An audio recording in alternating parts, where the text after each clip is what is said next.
Stacey Bedell, Sam Barnes, Courtney Fowler. This is phenomenal. Daisy Thomas. Hey. Tuned in to the youngest sports reporter in the nation. QBoogie. Boogie Sports Show. Keep it right here. Welcome to the QBoogie Sports Show, podcast 6. It's been a long time, but I'm glad to be back. We're going to start off with one of my favorite quarterbacks, I guess. Not really my favorite player. I never really had a favorite player, like NFL-wise or football-wise. That's probably the reason why my game is kind of different, But nonetheless, Johnny Manziel, okay? Texas A&M, Heisman Trophy winner, beat Alabama. I feel like he's the person that really had the blueprint for beating Nick Saban. Everybody that beats Nick Saban has some type of quarterback similar to Johnny Manziel. So Deshaun Watson, dual threat, can throw, can run. I think he's one of the first people that made Alabama kind of human, if you will. They can be beaten, guys. So Johnny Manziel, he's now in the spring league. Talk about a fall. The spring league, yes. So it's a league that's kind of like developmental. Another big player, he played for the Panthers, Greg Hardy. He had a lot of domestic violence issues. He was kicked out of the NFL. He's trying to make a comeback. Noel Devine, I don't know if you guys know, West Virginia, Pat White, those glory days up there. He's also playing as well for the spring league. So there's some talent there. It's not like he's playing with a whole bunch of bums. It looks like the replacements, but, it looks like, they don't deserve to be there. But Johnny Manziel had his first game yesterday, and he did pretty well. He went like 9 for 13, probably like 89 yards, and he had a touchdown. That was it. Okay. Now, explain this. What is it called? It's literally called Spring Football League. The Spring Football League. Yes. On the helmet, they have TSL. Yes, it's black and orange.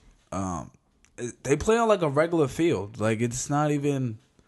They broadcast it on Bleacher Report Live. Like, it's not really big time, Right. So I think it puts Johnny Manziel in a weird atmosphere to where the lights are on him, but there's no lights. I mean, I'm looking at some of the footage now. It looks like a high school game.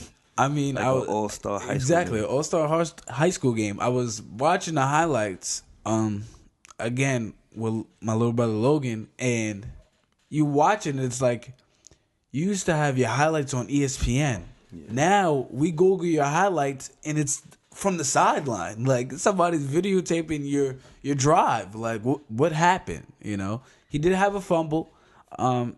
As well, he had a touchdown, had a fumble.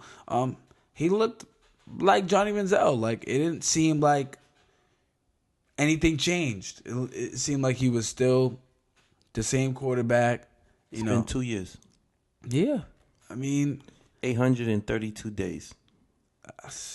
I mean, listen, I don't know. I don't know what's the issue. I just don't think his mindset as a quarterback, he just doesn't have it. Question. Should he return to the NFL? Should he? Well, yeah, sure. He can return. Nobody's going to pick him up. Which is really funny because there's actually a report out that Johnny Manziel's been getting a lot of interest from NFL teams, which is crazy to me. I mean, by all means, I don't really care for him too much now because of, the whole thing with domestic violence, all the trouble he's got into with the law. So I don't really care for him too much anymore, but everybody deserves a second chance. Okay. But where is he going to play? I mean, he's a backup. Easily, he's a backup. I don't think he could start. I mean, he said to the Browns afterwards, he was like, I was in a toxic QB environment when I was at the Browns my first year. Because obviously Brian Hoyer is like, I'm the starting quarterback, and everybody's like, put Johnny Manziel in the game. Right. Put him in. So it's kind of like, it hurts you a little bit. You're like, man, I ain't helping you out. I'm trying to stay in the league, feed my family. So then the next year he gets McCowan, who's at the Jets now, and it was a little bit better. He played a little bit better. But at the end of the day, you know what he said to the Browns? He said, well, what he's saying now about the Browns is, well, you know, I blame the Cleveland Browns for my downfall in my career because, you know, they should have knew I wasn't the X's and O guy. I just played. Okay. Quote, they didn't do their homework. Okay. Well, you were an X's and O guy, so that means you couldn't perform? Like, whether you were in your playbook or not, if you think you're so good, why don't you prove it? Is he worth talking about? First of all, he's the reason why the Cleveland Browns even picked him up. Because he was dropping in the draft. Yeah. He was dropping, and then I think he really wanted to go first round. He was scared that he was going to go to the second round. And he said to the Jets, come on, let's wreck this league together. Okay, Johnny. Okay. So they draft you, and then now because you want to get in trouble with the law, you don't want to get in your playbook, fine. If you can get that far without X's and O's, great. When are you gonna get at least flip through something? I remember watching the game one time, and he opened up the wrong way in his own read. I mean, they changed the offense for you, and you opened up the wrong way. So, listen, I don't know. I hope Johnny Manziel gets another chance, but I really don't know. And I'm not about to bring this to Colin Kaepernick and all that, but I don't know if Johnny Manziel hasn't changed his playing style in order to get back in the league. Right. They're saying his potential is up there. I'm like, where? Really? After 2 years? Yes. Of no contact, no football. No football, a spring league, a nice little spring league. I mean, the one time he got pressured, he fumbled the ball. He's still, like, he hasn't worked mechanically. And my thing is, if you've gotten so far in the NFL, certain things you can't get away with anymore, you would change. Right. But he gets into trouble, and then he spins out of the pocket, and then he fumbles. It's kind of like, well, you can't make mistakes if you want to get back to the NFL. You got to prove that you don't deserve to be here anymore. Can I play this clip? I mean, let's see what he has to say about his comeback and his reasons why he's returning to the NFL.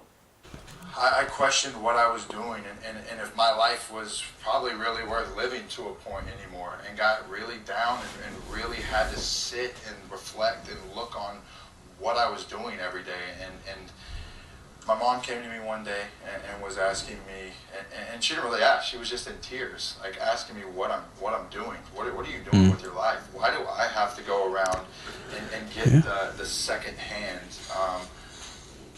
of words and conversations of the negative things you're doing around the world that's coming back to me? And I saw how bad that it broke her heart, and it sucked.